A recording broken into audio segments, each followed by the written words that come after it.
Бурлун Донайотис, добрый день, добрый воскресный день, уважаемые жители республики. Сегодня у меня очередное видеообращение в связи с тем, что только что закончилось совещание в режиме ВКС с центральным аппаратом Единой России.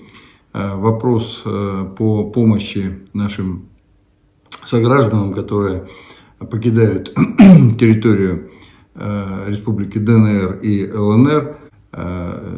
Суть совещания в том, чтобы оказать всемирную и возможную помощь нашим согражданам, которые сейчас находятся на территории Ростовской области, прибывают туда, ну и дальше будут рассредотачиваться по территории Российской Федерации, но сейчас это особенно важно и актуально.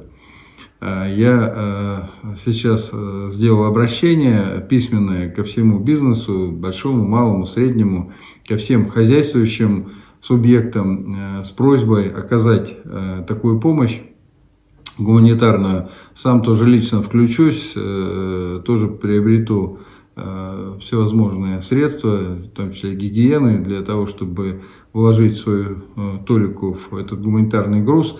Думаю, что это не первый и, может быть, далеко не последний вот такой гуманитарный груз, поэтому всем, кому не безразлично сегодня переживания и боль, которую испытывают наши сограждане, покинув свои дома, тоже включиться в эту миссию и оказать всесильную и всемирную помощь. Уважаемые жители республики, заранее благодарю вас, знаю точно совершенно, что будет всемирный отзыв на эту просьбу. Всего вам самого доброго, дай Бог нам всегда мирного неба над головой.